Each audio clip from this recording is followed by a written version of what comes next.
வணக்கம். மதிமுகம் செய்திகள். இன்றைய முக்கிய நிகழ்வுகளை பார்ப்பதற்கு முன்பாக தலைப்பு செய்திகளை பார்க்கலாம். மூன்றாவது முறையாக நாட்டின் பிரதமராகிறார் மோடி.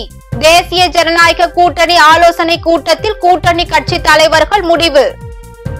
தமிழ்நாட்டில் தேர்தல் நடத்தை விதிகள் இன்றுடன் நிறைவு. அரசின் முக்கிய அறிவிப்புகள் வெளியாக வாய்ப்பு. உத்தரப்பிரதேச மாநில உணர்வுள்ள மக்களை நினைத்து பெருமைப்படுகிறேன். பிரியங்கா காந்தி எக்ஸ் தள பக்கத்தில் பதிவு. 4 மாவட்டங்களில் அடுத்த 3 மணி நேரத்தில் மழைக்கு வாய்ப்பு. சென்னை வானிலை ஆய்வு மையம் அறிவிப்பு. பாரதிய ஜனதா கட்சிக்கு தனி பெரும்பான்மை இல்லாத நிலையில் 15 கட்சிகள் பங்கேற்ற தேசிய ஜனநாயக கூட்டத்தில் நரேந்திர மோடியை மீண்டும் பிரதமராக ஆதரவு தெரிவித்து தீர்மானம் நிறைவேற்றப்பட்டுள்ளது.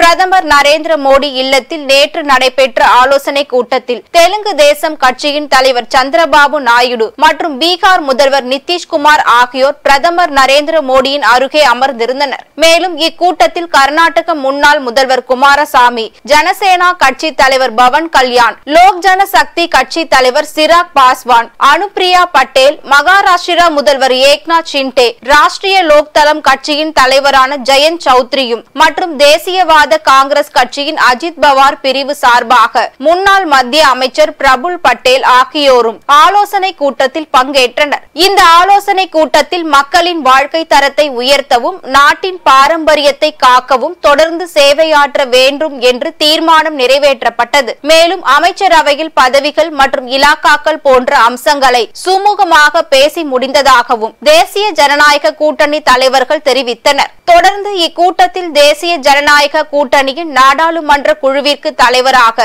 பிரதமர் நரேந்திர மோடி ஒருமனதாக தேர்ந்தெடுக்கப்பட்டுள்ளார் என்றும் பாரதிய ஜனதா தலைமையிலான அரசு அமைவதற்கு கூட்டணி கட்சிகள் ஆதரவு கடிதங்களை அளித்துள்ளதாகவும் பாஜக தலைவர்கள் தெரிவித்துள்ளனர். இந்நிலையில் 3வது முறையாக மீண்டும் பிரதமராக நாளை மறுநாள் மோடி பதவி ஏற்பார் என எதிர்பார்க்கப்படுகிறது. உத்தரப்பிரதேச மாநில உணர்வுள்ள மக்களை நினைத்து பெருமைப்படுகிறேன் என பிரியங்கா காந்தி நெகிழ்ச்சி தெரிவித்துள்ளார். நடந்து முடிந்த மக்களவை தேர்தலில் உத்தரப்பிரதேசத்தில் காங்கிரஸ் கட்சியானது 6 தொகுதிகளில் வெற்றி கண்டுள்ளது. இந்தியா கூட்டணியில் அங்கம் வகிக்கும் கட்சியான சமாஜ்வாடி கட்சி 37 இடங்களில் வென்றது. இதன் மூலம் உத்தரப்பிரதேச வெற்றியால் இந்தியா கூட்டணி அதிக இடங்களை கைப்பற்றியது என பிரியங்கா காந்தி தெரிவித்துள்ளார். இந்நிலையில் பிரியங்கா காந்தி தனது சமூக வலைதள பக்கத்தில் உத்தரப்பிரதேச காங்கிரஸ் நிர்வாகிகளுக்கு எனது பாராட்டுகள் என்றும் கடினமான நேரங்களிலும் போராடும் துணிவை காட்டினீர்கள் என்றும் பதிவிட்டுள்ளார். மேலும் அவர் மத்திய மாநில பாசிச அரசுகளால் நீங்கள் சித்திரவதை செய்யப்பட்டீர்கள், பொய் வழக்குகளுக்கு உள்ளாக்கப்பட்டீர்கள், சிறையில் அடைக்கப்பட்டீர்கள். ஆனாலும் நீங்கள் பயப்படவில்லை, மாறாக துணிச்சலுடனும் உத்வேகத்துடனும் தேர்தலை மேற்கொண்டீர்கள். தேர்தல் பொதுமக்களுடையது, போராடுவதும் வெற்றி பெறுவதும் பொதுமக்கள் தான் என்றும் இப்படிப்பட்ட உணர்வுள்ள மக்களை நினைத்து பெருமைப்படுகிறேன் என பிரியங்கா காந்தி குறிப்பிட்டுள்ளார்.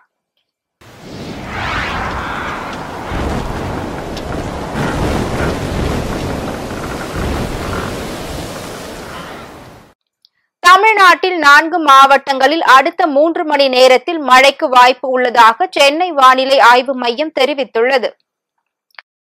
தென்னிந்திய பகுதிகளின் மேல் வளிமண்டல மேலடுக்கு சுழற்சி நிலவுகிறது. இதன் காரணமாக தமிழகத்தில் ஒரு சில இடங்களில், புதுவை மற்றும் காரைக்கால் பகுதிகளிலும் இடி மின்னல் மற்றும் பலத்த காற்றுடன் லேசானது முதல் மிதமான மழை பெய்யக்கூடும் என்று தெரிவித்திருக்கிறது. கன்னியாகுமரி ஆகிய மாவட்டங்களில் அடுத்த 3 மணி நேரத்தில் மழைக்கு வாய்ப்பு உள்ளதாக சென்னை வானிலை ஆய்வு மையம் தகவல் தெரிவித்துள்ளது. தமிழ்நாட்டில் கடந்த 2.5 மாதங்களாக அமலில் இருந்த தேர்தல் நடத்தை விதிமுறைகள் இன்றுடன் நிறைவு பெறுகிறது.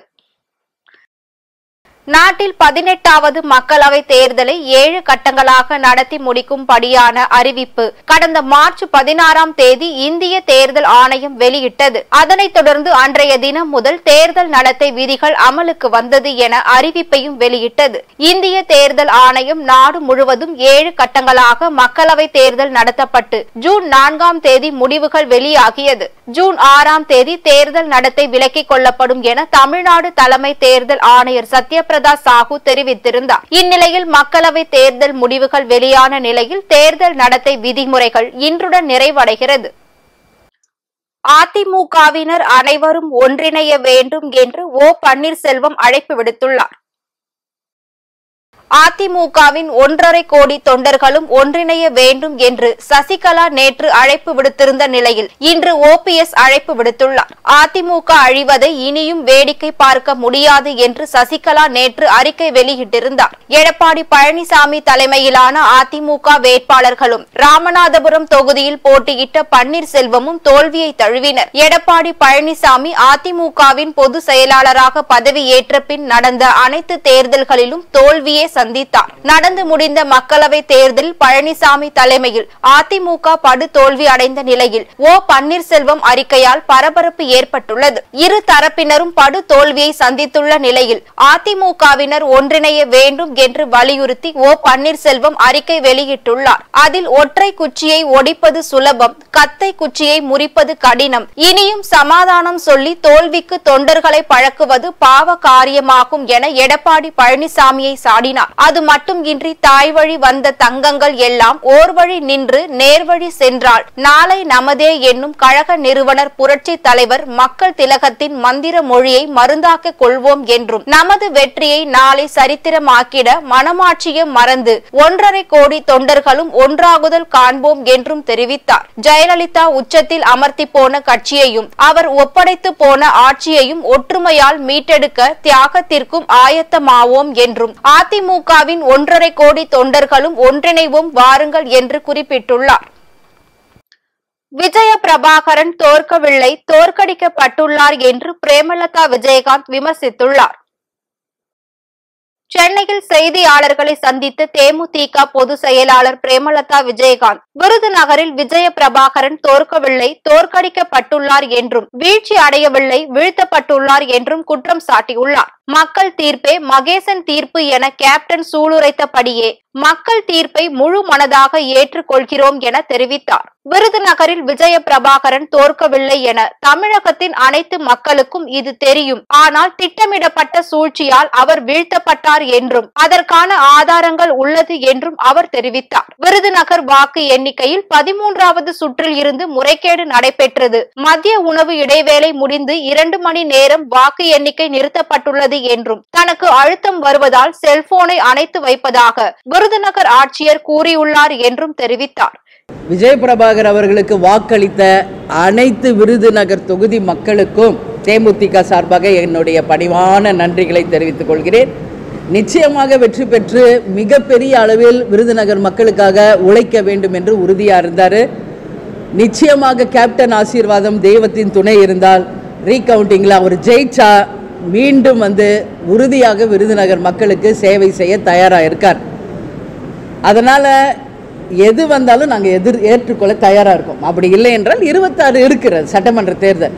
நிச்சயமாக அவர் தேர்தலில் அத்தனை வேட்பாளர்களும் நின்று ஜெயிச்சு மக்களுக்காக நாங்கள் உழைப்போம், கேப்டன் எங்களுக்கு கொடுத்த பாதையில் பயணிப்போம் என்பதை தெரிவித்துக்கிறோம். பேரணாம்பட்டு அடுத்த பாலூர் பகுதியில் கார் மரத்தில் மோதிய விபத்தில் ஒருவர் உயிரிழந்த நிலையில் 5 பேர் படுகாயமடைந்துள்ளனர். ஆம்பூர் கைலாசகிரியில் இருந்து 6 நண்பர்கள் வேலூர் மாவட்டம் பேரணாம்பட்டு நோக்கி சென்றனர்.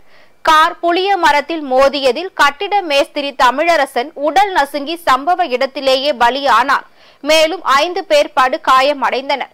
காயமடைந்தவர்கள் பேரணாம்பட்டு மற்றும் வேலூர் அடுக்கம்பாறை அரசு மருத்துவமனைகளில் சிகிச்சை பெற்று வருகின்றனர்.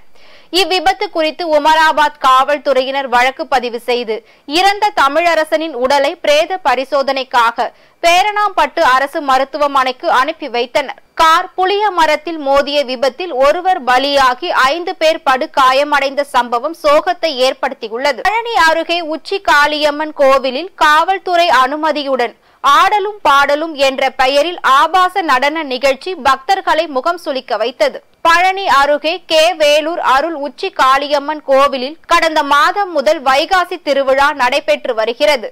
இன்று பூமிதித்தல் நிகழ்ச்சியுடன் விழா நிறைவு பெற்றது. விழாவை முன்னிட்டு திருக்கோவில் சார்பில் இரவு ஆடலும் பாடலும் நிகழ்ச்சி நடைபெற்றது. காவல்துறை அனுமதியுடன் நடைபெற்ற இந்நிகழ்ச்சியில் முழுக்க ஆபாச நடனங்களே இடம்பெற்றன. இது பக்தர்களை முகம் சுளிக்க வைத்தது. இது போன்ற ஆபாச நிகழ்ச்சிகளுக்கு காவல்துறை அனுமதி அளிக்காமல் இருக்க வேண்டும் என பக்தர்களும் பொதுமக்களும் கோரிக்கை விடுத்துள்ளனர். திருவண்ணாமலையில் நேற்று இரவு இடி மின்னல் மற்றும் சூறாவளி காற்றுடன் கூடிய கனமழை பெய்ததால் சாலைகளில் வெள்ளம் பெருக்கெடுத்து ஓடியது. திருவண்ணாமலையில் பகலில் கோடை வெப்பம் தகித்து வரும் நிலையில் இரவில் பெய்த கனமழை காரணமாக வெப்பம் தணிந்து குளிர்ந்த காற்று வீசும் சூழல் ஏற்பட்டதால் மக்கள் மகிழ்ச்சி அடைந்துள்ளனர்.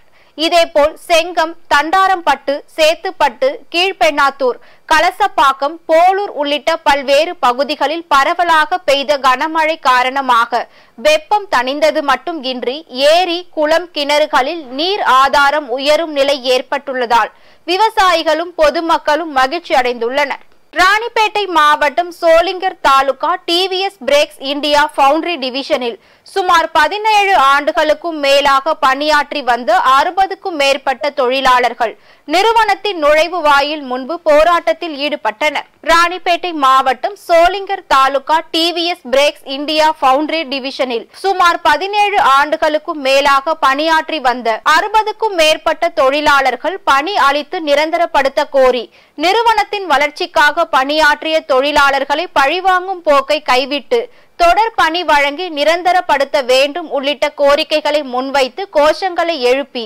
நிறுவனத்தின் நுழைவு வாயில் முன்பு 3வது நாளாக அமர்ந்து போராட்டத்தில் ஈடுபட்டனர். ராணிப்பேட்டை மாவட்டம் சோளிங்கரில் திமுக சார்பில் நன்றி அறிவிப்பு கூட்டம் அரக்கோணம் நாடாளுமன்ற உறுப்பினர் ஜெகத் ரட்சகன் மற்றும் அமைச்சர் காந்தி முன்னிலையில் நடைபெற்றது. அரக்கோணம் நாடாளுமன்ற தொகுதியில் 4வது முறையாக போட்டியிட்ட ஜெகத் ரட்சகன் சுமார் 5,63,216 வாக்குகளை பெற்று 3,06,559 வாக்குகள் வித்தியாசத்தில் வெற்றி பெற்றார். இந்நிலையில் சோளிங்கர் நகரம் ஒன்றியத்துக்கு உட்பட்ட நிர்வாகிகளுக்கும் உறுப்பினர்களுக்கும் நன்றி தெரிவிக்கும் கூட்டத்தில் கைத்தறி அமைச்சர் காந்தி, ஜெகத் ரட்சகன் ஆகியோர் பங்கேற்றனர். இந்த வெற்றிக்கு அரும்பாடுபட்ட சட்டமன்ற உறுப்பினர்கள், சோளிங்கர் நகரம் ஒன்றிய செயலாளர்கள், நிர்வாகிகள், உறுப்பினர்கள், தேர்தல் பொறுப்பாளர்கள், தோழமை கட்சி நிர்வாகிகள், ஒன்றிய நகர பகுதி பேரூர் கழக செயலாளர்கள், கிளை செயலாளர்களுக்கு நன்றி தெரிவித்தார். முன்னதாக அண்ணா சிலைக்கு மாலை அணிவித்து மரியாதை செலுத்தினார். அரியலூர் மாவட்டம் ஜெயங்கொண்டத்தில் போலி மருத்துவர்கள் 2 பேர் கைது செய்த சம்பவம் பெரும் பரபரப்பை ஏற்படுத்தியுள்ளது. அரியலூர் மாவட்டம் ஜெயங்கொண்டம் அருகே கல்லாத்தூர் வடவீக்கத்தை சேர்ந்த அரசு பள்ளி ஆசிரியர் அம்பேத்கர் மற்றும் தஞ்சாவூர் மாவட்டம் திருவலஞ்சுழி நடுபடுவை பகுதியை சேர்ந்த ராமச்சந்திரன் ஆகியோர் மருத்துவம் படிக்காமல் அலோபதி மருத்துவம் பார்த்ததாக பெரம்பலூர் மாவட்ட மருத்துவம் மற்றும் ஊரக நலப்பணிகள் இணை இயக்குனர் மாரிமுத்துவிற்கு தகவல் கிடைத்தது. இதனை அடுத்து நேரில் சென்று ஆய்வு செய்த டாக்டர் மாரிமுத்து ஜெயங்கொண்டம் காவல் நிலையத்தில் புகார் அளித்தார். புகாரின் பெயரில் காவல்துறையினர் 2 பேரையும் கைது செய்து மருத்துவ உபகரணங்களை கைப்பற்றி விசாரித்து வருகின்றனர். இந்த சம்பவம் அப்பகுதியில் பெரும் பரபரப்பை ஏற்படுத்தியுள்ளது. வாணியம்பாடியில் இருசக்கர வாகனத்தை திருடிய 2 பேர் கைது செய்து வாணியம்பாடி நீதிமன்றத்தில் ஆஜர்படுத்தி சிறையில் அடைத்தனர். திருப்பத்தூர் மாவட்டம் வாணியம்பாடி நகரம் மற்றும் சுற்றுவட்டார பகுதிகளில் கடந்த சில தினங்களாக தொடர்ந்து இருசக்கர வாகனங்கள் திருடு போவதாக நகர காவல் நிலையத்தில் புகார்கள் வந்தது. அதனைத் தொடர்ந்து மாவட்ட காவல் கண்காணிப்பாளர் ஆல்பர்ட் ஜான் உத்தரவின் பெயரில் நகர காவல்துறையினர் வாணியம்பாடி ரயில்வே மேம்பாலம் அருகில் வாகன தணிக்கையில் ஈடுபட்டனர். அப்போது சந்தேகத்தின் அடிப்படையில் அவ்வழியாக இருசக்கர வாகனத்தில் வந்த தும்பேரி பகுதியை சேர்ந்த ஐயப்பன், சின்னாங்குப்பம் கிராமத்தை சேர்ந்த அரவிந்த் ஆகிய 2 பேரை பிடித்து விசாரணை மேற்கொண்டதில் பல்வேறு இடங்களில் இருசக்கர வாகனங்கள் திருட்டில் ஈடுபட்டு வந்தது தெரிய வந்தது. இதனைத் தொடர்ந்து அவர்களிடம் இருந்த ரூபாய் 5 லட்சம் மதிப்பிலான 11 இருசக்கர வாகனங்களையும் காவல்துறையினர் பறிமுதல் செய்தனர். பின் அவர்களை கைது செய்து வாணியம்பாடி நீதிமன்றத்தில் ஆஜர்படுத்தி சிறையில் அடைத்தனர். இன்றைய தங்கம் வெள்ளி விலை வழங்குவோர் அட்டிகா கோல்ட் கம்பெனி. சென்னையில் ஆபரண தங்கத்தின் விலை மீண்டும் 54,000 கடந்துள்ளது. அதன்படி 22 கேரட் ஆபரண தங்கத்தின் விலை சவரனுக்கு 600 ரூபாய் உயர்ந்து 54,400 ரூபாய்க்கு விற்பனை செய்யப்படுகிறது. கிராமிற்கு 75 ரூபாய் உயர்ந்து 680 ரூபாய்க்கு விற்பனையாகிறது. வெள்ளியின் விலையும் கிராமிற்கு 1 ரூபாய் 80 காசுகள் உயர்ந்து 98 ரூபாய்க்கு விற்பனையாகிறது. கென்னடி விண்வெளி மையத்திற்கு 3வது முறையாக சுனிதா வில்லியம்ஸ் பயணம் மேற்கொண்டுள்ளார். இந்திய வம்சாவழியை சேர்ந்த விண்வெளி வீராங்கனை சுனிதா வில்லியம்ஸ் 3வது முறையாக சர்வதேச விண்வெளி மையத்திற்கு பயணம் மேற்கொண்டுள்ளார். 3 முறை ஒத்திவைக்கப்பட்ட நிலையில் புளோரிடாவில் உள்ள கென்னடி விண்வெளி மையத்தில் இருந்து நேற்று இரவு அட்லஸ் வி ராக்கெட் மூலம் ஸ்டார்லைனர் விண்கலத்தில் விண்வெளிக்கு புறப்பட்டார். அவருடன் நாசா விண்வெளி வீரர் பட்ச் வில்மோர் என்பவரும் சென்றுள்ளார். மீண்டும் தலைப்பு செய்திகள். 3வது முறையாக நாட்டின் பிரதமராகிறார் மோடி. தேசிய ஜனநாயக கூட்டணி ஆலோசனை கூட்டத்தில் கூட்டணி கட்சி தலைவர்கள் முடிவு. தமிழ்நாட்டில் தேர்தல் நடத்தை விதிகள் இன்றுடன் நிறைவு. அரசின் முக்கிய அறிவிப்புகள் வெளியாக வாய்ப்பு. உத்தரப்பிரதேச மாநில உணர்வுள்ள மக்களை நினைத்து பெருமைப்படுகிறேன். பிரியங்கா காந்தி எக்ஸ் தள பக்கத்தில் பதிவு. 4 மாவட்டங்களில் அடுத்த 3 மணி நேரத்தில் மழைக்கு வாய்ப்பு. சென்னை வானிலை ஆய்வு மையம் அறிவிப்பு. இத்துடன் செய்திகள் நிறைவடைந்தன. மீண்டும் செய்திகள் இரவு 8 மணிக்கு. மேலும் செய்திகளை தெரிந்து கொள்ள மதிமுகம் பிரைம் யூடியூப் தளத்தில் இணைந்திருங்கள்.